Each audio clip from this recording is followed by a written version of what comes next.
नमस्कार प्रिय भक्तों, आज मैं आपको अहोई अष्टमी व्रत कथा सुनाने जा रही हूँ। यह व्रत माताएं अपने अपनी संतान की सलामती के लिए रखती हैं। कार्तिक मास के कृष्ण पक्ष पर पड़ने वाली अष्टमी को अहोई अष्टमी व्रत किया जाता है।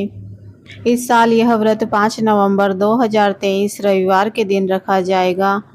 यह व्रत महिलाएं द्वारा अपने संतान की रक्षा के लिए किया जाता है। इस व्रत की कथा भी संतान की सलामती से ही जुड़ी हुई है। ऐसे में आइए सुनते हैं अहोई अष्टमी की व्रत कथा। हिंदू धर्म में अहोई अष्टमी का व्रत विशेष महत्व रखता है। यह व्रत उत्तर भारत के राज्यों में ज्यादा प्रचलित है। कई स्थानों पर अहोई अष्टमी को अहोई आठे भी कहते हैं। इस व्रत को निर्जला रखने का विधान है। कोई भी व्रत उसकी कथा सुने बिना अधूरा समझा जाता है।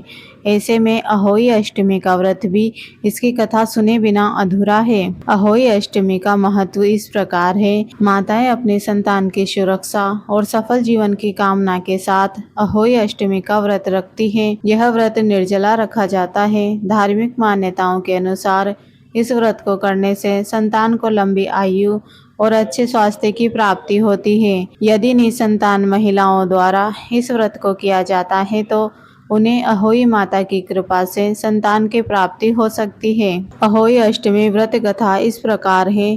पौराणिक कथा के अनुसार एक नगर में एक साहूकार रहता था। उसके 7 बेटे थे। एक बार दीपावली से पहले साहूकार की पत्नी घर की लिपाई पुताई के लिए खेत में से मिट्टी लाने गई थी। खेत में पहुंचकर उसने कुदाल से मिट्टी खोदनी शुरू की।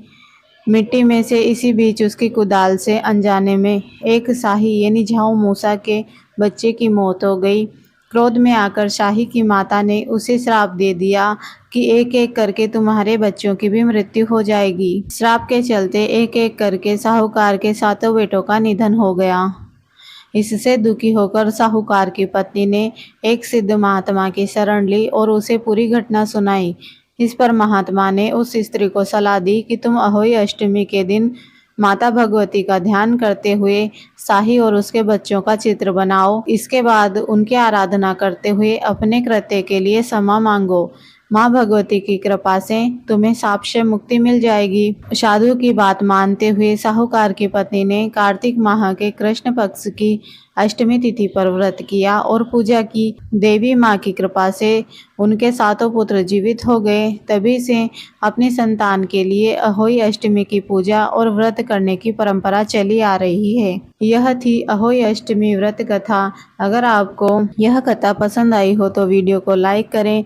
चैनल पर पहली बार आए हैं तो चैनल को जरूर सब्सक्राइब कर लें।